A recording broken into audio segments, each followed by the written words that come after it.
मैंने कहा कि अभी फाइल टेबल पर नहीं आई है। मैं आपको एक और बड़ी चीज़ बताता हूँ। कुछ दिन पहले मेरी एक बहुत बड़े पदाधिकारी से बात हो रही थी। उनसे मैंने कहा कि क्या चल रहा है राष्ट्रीय अध्यक्ष को लेकर पूछा, तो उन्होंने साफ तौर पर हंसते हुए कहा कि पहले आप लोग नाम चला लो, जितना मीडिया चला सकता है चला लो, थक जाओगे तब आएंगे। फिर उन्होंने कहा कि फाइल टेबल पर आई नहीं है, अध्यक्ष को लेकर एक सिंगल मीटिंग अभी तक नहीं हुई है। तो यानी कि जितने भी नाम चल रहे हैं। भारतीय जनता पार्टी का नया राष्ट्रीय अध्यक्ष कौन बनने वाला है, अब यह एक यक्ष प्रश्न हो चुका है।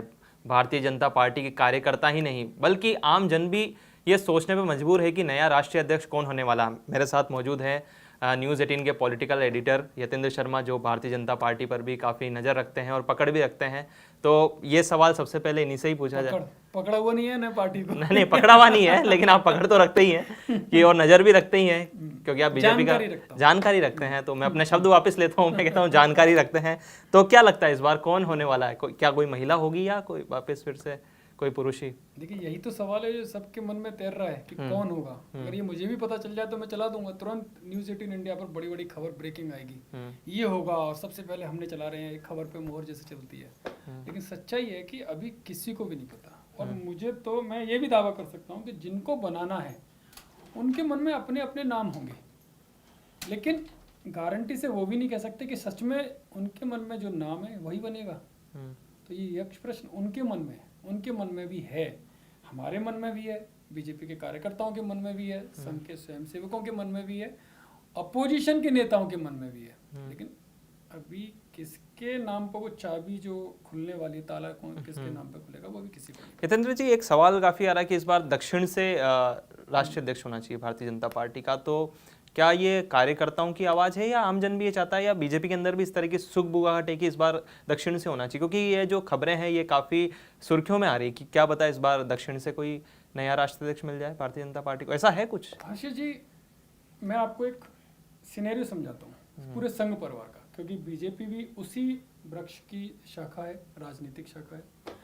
संघ परिवार में होता क्या है, अगर कोई इस बार उत्तर से बना तो अगली बार वो दूसरे क्षेत्र का होगा। वो पश्चिम भी हो सकता है, वो पूरब भी हो सकता है, वो दक्षिण भी हो सकता है, क्योंकि ये परंपरा है कि कास्ट और एरिया यानी कि क्षेत्र हमेशा एक सर्किल में चलता है। संघ परिवार किसी भी संगठन का, चाहे वो बीजेपी हो, विद्यार्थी परिषद हो, भारतीय मजदूर संघ हो, स्वदेशी जागरण मंच हो, या बीजेपी हो, या विश्व हिंदू परिषद हो, कोई भी, जितने भी 32 करीब सहयोगी संगठन है संघ परिवार में जो आते हैं, और हमेशा सबकी सहभागिता रहे एक एक करके, ये सर्कल में चलता है।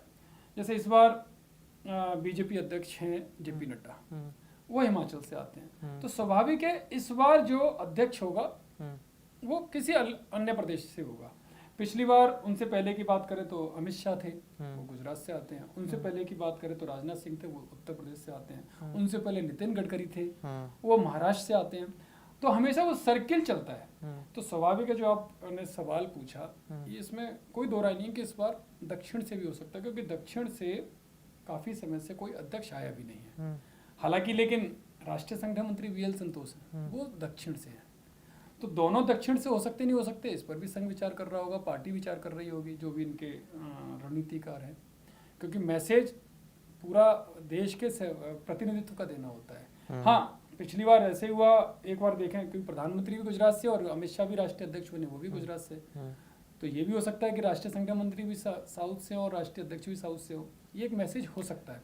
लेकिन जब वो टेबल पर बैठेंगे, जब सारी चर्चाएं होंगी, एक एक रणनीति के हिसाब से सारे पॉइंट्स ऑफ व्यू पर वो चर्चा करेंगे, तब ये चीज़ें निकल कर आएंगी। तो हो सकता है इसमें कोई दो, मतलब एक तरह से मना भी नहीं कर सकते कि साउथ से कोई हो सकता है, नहीं हो सकता है, वो अपनी रणनीति के हिसाब से तय करेंगे। भारतीय जनता पार्टी को दक्षिण का किला फतेह करना है, मतलब उसके लिए, मतलब कह सकते हैं ना कि एक सपने जैसा कि मुझे, क्योंकि आप देख सकते हैं कुछ राज्य और बचे हैं दक्षिण के, तो कह सकते हैं कि उनका ये मोटिव है, कह सकते हैं कि इस बार हमको दक्षिण का किला फतेह करना है। अगर दक्षिण से कोई राष्ट्रीय अध्यक्ष चुना जाता है तो क्या ये फायदेमंद होगा भारतीय जनता पार्टी के लिए? देखिए, एक मैसेज तो अच्छा जाएगा। हालांकि ऐसा नहीं कि साउथ से कोई बना नहीं है, बन चुके हैं, बंडारू दत्तात्रेय भी नाम थे, और भी संगठन मंत्री भी वीएल संतोष हैं वहाँ से, और कर्नाटक में सरकार बना ही चुके हैं।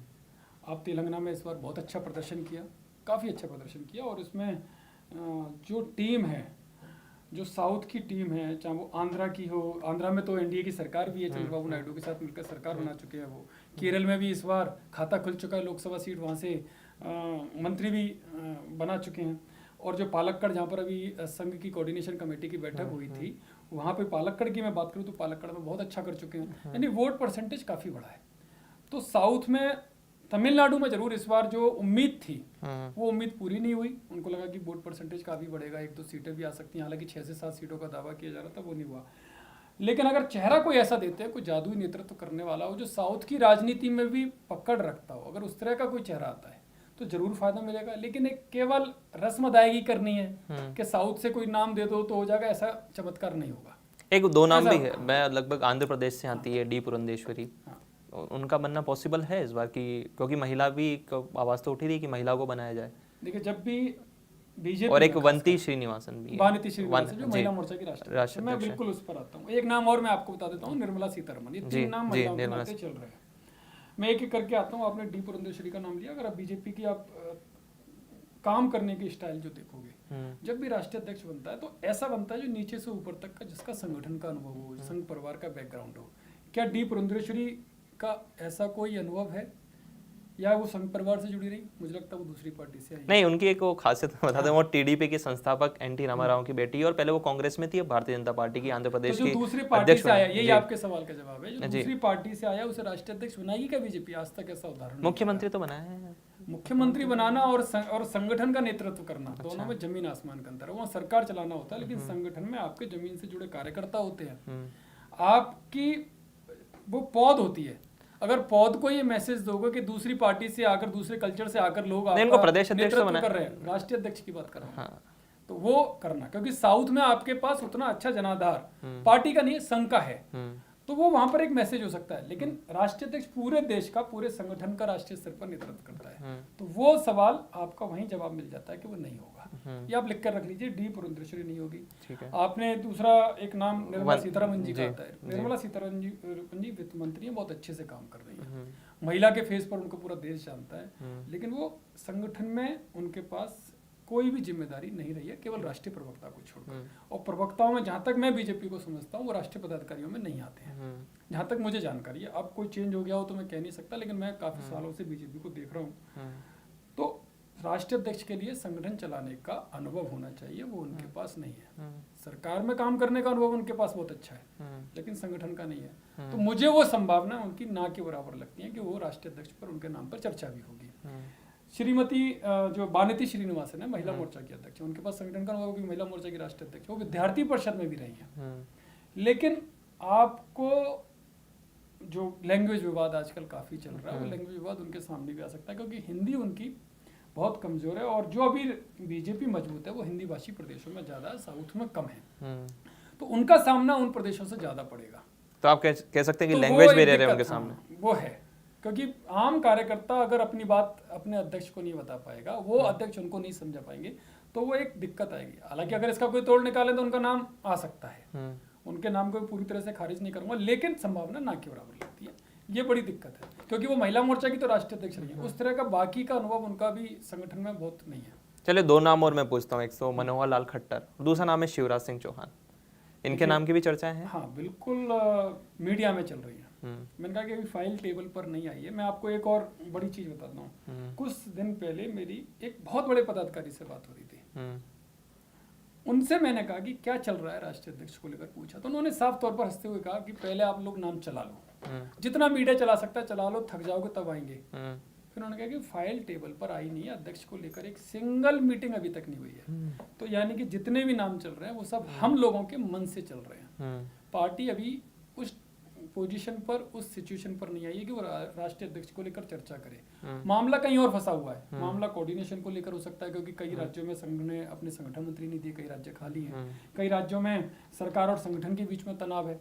तो वो जो कम्युनिकेशन गैप है वो दूर हो, उसको लेकर एक बड़ा, जो मुझे सूत्र बता रहे हैं, जो दावा कर रहे हैं कि एक बड़ा रोड मैप तैयार किया जा रहा है। रोड मैप जब बड़ा तैयार होता है तो उसमें टाइम लगता है। जब वो चीजें नीचे से पूरी हो जाएंगी तो फिर राष्ट्रीय अध्यक्ष की फाइल टेबल पर आएगी, तब उस पर चर्चा होगी। लेकिन आपने जो सवाल किया मनोहर लाल खट्टर जी का, मनोहर लाल खट्टर जी संगठन मंत्री रहे हैं, संघ के प्रचारक रहे हैं, हरियाणा में उनका बहुत अच्छा अनुभव रहा है, वो 2 बार के मुख्यमंत्री भी रहे हैं, उन्होंने बहुत अच्छे से कार्यकाल किया, और अब वो केंद्र में मंत्री भी हैं, प्रधानमंत्री भी कि बिल्कुल मित्रवत उनका व्यवहार है, संघ में उनका बहुत अच्छा है, क्योंकि खुद प्रचारक रहे और आज भी उसी तरह का जीवन है।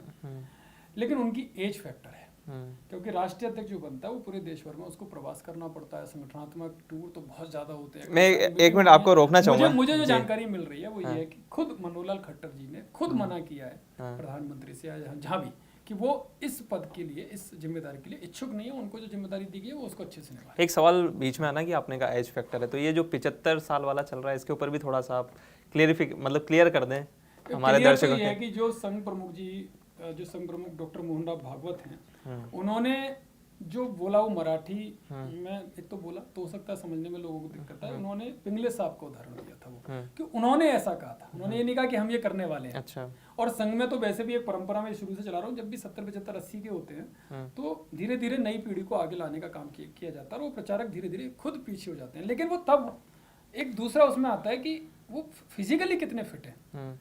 अगर वो फिजिकली फिट है तो वो काम करते रहते हैं, क्योंकि उम्र का शरीर से कोई वो नहीं है। हाँ, आप फिजिकली फिट होने चाहिए, तो कहीं भी उन्होंने ये नहीं कहा कि होना ही चाहिए, उन्होंने वो उदाहरण दिया था और उस उदाहरण को एक गलत तरीके से लोगों ने लिया, जो मुझे लगता है विपक्ष तो मुझे नहीं लगता ना प्रधानमंत्री रिटायर होने वाले हैं ना संघ प्रमुख। नहीं, विपक्ष तो काफी खुश था, विपक्ष तो काफी विपक्ष के तो मन का मुद्दा है ना ये तो। हाँ, वो तो टारगेट करेगा जब भी ऐसे मुद्दे मिलेंगे, क्योंकि वो राजनीति कर रहे हैं ना, और राजनीति करना उनका काम है तो वो तो करेंगे ही। तो इसको तो ना विपक्ष के लिए गलत लेना चाहिए ना सत्ता पक्ष। अब मेरे आखिरी 2-3 सवाल ये है कि भूपेंद्र यादव और धर्मेंद्र प्रधान।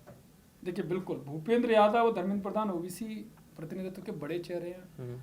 भूपेंद्र यादव जहाँ अधिवक्ता परिषद से जुड़े रहे, बाल आप्टे जी के समय में उनको आगे बढ़ाने का काम किया गया, क्योंकि उनमें वो क्षमता थी। राम मंदिर आंदोलन एक बड़ा जो पार्टी को शिखर तक ले जाने का काम जिस आंदोलन ने किया, उस मूवमेंट से वो जुड़े रहे, क्योंकि कोर्ट में जो पक्ष रखा गया वो भूपेंद्र यादव ने बहुत अच्छे से रखा। फिर उन्होंने राष्ट्रीय मंत्री बने, फिर राष्ट्रीय महामंत्री बने, फिर केंद्रीय मंत्री बने राज्यसभा सांसद बनने के बाद। तो क्या भारतीय जनता पार्टी उनको बनाएगी? धर्मेंद्र प्रधान विद्यार्थी परिषद में पूर्णकालिक रहे, राष्ट्रीय मंत्री रहे, फिर वो बीजेपी मोर्चा के जो युवा मोर्चा उसके राष्ट्रीय अध्यक्ष रहे, उससे पहले भी जिम्मेदारी रही। फिर वो राष्ट्रीय मंत्री वो भी बने, राष्ट्रीय महामंत्री बने। ये दोनों ऐसे हैं जो संघ के खांचे में बिल्कुल फिट बैठते हैं, संगठनात्मक तरीके से भी और सरकार में भी दोनों। तो भारतीय जनता पार्टी इन दोनों पे दाव लगाएगी? जब भी मुझे लगता है, जब भी चर्चा होगी, जब वो मैं कह रहा हूँ ना जो टेबल पर फाइल आएगी, तो 100% इनके नाम पे चर्चा होगी। दोनों ही संघ और सरकार दोनों ही चाहते हैं, दोनों में काम करने का अनुभव है। हालांकि नाम दोनों को पता नहीं, हो सकता कोई तीसरा नाम भी आ जाए, कोई महिला के नाते और कोई नाम अलग से आ जाए, ये भी हो सकता है। या हो सकता है कोई प्रदेश से कोई और बड़ा नाम ऐसा लिया जाए जो इस पूरे समीकरण पर फिट बैठता हो। लेकिन मैं फिर कह रहा हूँ, अभी तक एक भी मीटिंग नहीं हुई है। ये यक्ष प्रश्न है, वो जो फैसला करने वाले हैं उनके सामने भी वो यक्ष प्रश्न होगा, क्योंकि जब टेबल पर वो दोनों ग्रुप बैठेंगे आमने सामने, तब जाके चीजें। मैंने तो आपसे सवाल पूछा, 3-4 नाम के बारे में पूछा, अब आपका नाम बता दो कौन हो सकता है, क्योंकि मैंने तो जो नाम थे मैंने क्या अपने मन से नाम बताने में तो यही है कि अपने मन से क्यों बताना। नहीं, अपने मन से नहीं, आपको नहीं, मैं कह रहा हूँ कि आपको क्या लगता है, आपको किसमें वजन ज्यादा लगता है कि हाँ ये व्यक्ति संगठन के लिए जो संगठन सही चला पाएगा, ये व्यक्ति भारतीय जनता पार्टी की। नहीं, बहुत सारे, उनमें से परफेक्ट कौन है? मैं आपसे परफेक्ट कुछ नहीं होता, जो टेबल पर चीजें आएंगी तभी फाइनल होगा। पत्रकार का काम अपने मन से बताना नहीं होता, जो आप पूछ रहे हो। नहीं, पत्रकार का काम होता है कि हाँ, नहीं, मैं कह रहा हूँ आपका आकलन क्या कहता है, मैं मन से नहीं बोल रहा हूँ, मैंने कहा आपका आकलन क्या, आपको क्या लगता है? मैं फिर वही कह रहा हूँ, आकलन वही है जो संघ और सरकार दोनों के बीच में सामंजस्य बैठाए, जो जातिगत समीकरण, जो क्षेत्रगत समीकरण में फिट बैठता होगा वो होगा। और ये आखिरी मेरा आखिरी सवाल आपसे कि संघ का नए राष्ट्रीय अध्यक्ष चुनने में कितना हस्तक्षेप होगा? मुझे लगता है दोनों की सहमति से होगा। संघ और प्रधानमंत्री मोदी या गृह मंत्री अमित शाह या जो भी पार्टी के रणनीतिकार हैं, वो दोनों जब बैठेंगे एक आम सहमति बनाई जाएगी, जो हमेशा से होता है। इसमें कोई मतभेद नहीं होगा। लोग जरूर अटकलें लगा रहे हैं कि मतभेद हो रहा है, तनाव पर है, कुछ नहीं। वो एक रोड मैप बनाने के फॉर्मूले पर काम कर रहे हैं। जब वो फॉर्मूला बन जाएगा तब राष्ट्रीय अध्यक्ष के लिए वो बैठक करेंगे, और मुझे लगता है जब 2-3 बैठकें होंगी उसमें क्लियर हो जाएगा मामला। बस वो संगठन मंत्री वाला जो मैंने बताया वो एक चल रहा है, इसके अलावा कोऑर्डिनेशन को लेकर चल रहा है। अलग अलग राज्यों में कई सारे कुछ मतभेद हैं, वो दूर करने की कोशिश की जा रही है कि आगे भविष्य में उस तरह की चीज़ें ना हो। सरकार के साथ चीज़ें किस तरह से सही दिशा में आगे बढ़े, मुझे वो रोड मैप बन रहा है, जो मेरे पास जानकारी है। जैसे ही वो चीज़ें पूरी हो जाएंगी, राष्ट्रीय अध्यक्ष का फैसला तुरंत हो जाएगा। लगभग कितने महीने और लग सकते हैं, क्योंकि लगातार, क्योंकि जून 2024 में जेपी संसद नड्डा जी का सत्र के कार्य, बीच में भी हो सकता है, संसद सत्र जो 21 जुलाई से शुरू होने वाला है मानसून सेशन, उसके बाद भी तो लगभग अब कार्यकर्ताओं को ये मन बना लेना चाहिए कि भारतीय जल्दी जनता कुछ नहीं पार्टी हो का रहा। अभी 1-2 हफ्ते में तो नहीं हो रहा, कम से कम। मतलब 1-8 महीने में तो हो जाएगा ना, 1-2 महीने हाँ में। हाँ, ये तो होना ही है, हम्म। वो तो होना ही है। बस चीजें कहाँ बीच बीच में जो फंसी हुई है, जो मैंने पॉइंट्स बताए वहाँ फंसी हुई, जैसे ही वो सॉल्यूशन निकलेगा, रिजॉल्व होंगी, वो उस टेबल पर आ जाएंगे। चलिए, आज हमने चर्चा करी कि भारतीय जनता पार्टी का नया अध्यक्ष कौन होगा। 2024 में जेपी नड्डा का कार्यकाल खत्म हो गया था, उसके बाद पहलगाम हमला हुआ था, लगभग उसी समय नए मुझे राष्ट्र, लगता है जेपी नड्डा सबसे ज्यादा अध्यक्ष बने रहने का रिकॉर्ड तोड़ने वाले हैं कुछ दिनों में। सबसे अमित शाह के नाम में अमित शाह- लगातार, अमित- आप बार बार बन सकते हो, 2 बार का टर्म है, फिर बाद में गैप हुआ, फिर राजनाथ सिंह ऐसे 2-3 बार बन चुके, लेकिन एक साथ इतने दिन तक बने रहने का रिकॉर्ड जेपी नड्डा तोड़ने वाले हैं। चलिए ठीक है, भारतीय जनता पार्टी का जो राष्ट्रीय अध्यक्ष का कार्यकाल होता है वो 3 वर्ष का होता है, और जेपी नड्डा ने जो 3 वर्ष का कार्यकाल उसको पूर्ण कर दिया, उसके बाद उनका कार्यकाल एक्सटेंड हुआ। अब लगता है कि भारतीय जनता पार्टी को नया अध्यक्ष बनने वाला है। हमने बात करी थी यतेंद्र जी से, जो हमारे पॉलिटिकल एडिटर हैं, इन्होंने बताया कि जो हमने नाम पर चर्चा करी, जो 5-6 नाम है, अगर लगता है कि उन्हीं में से ही कोई नया राष्ट्रीय अध्यक्ष बन सकता है। आप देखते नया भी रहिए, आ सकता है। और नया भी आ सकता है, बिल्कुल जो बात करी इसमें नया भी आ सकता है। आप देखते रहिए News 18।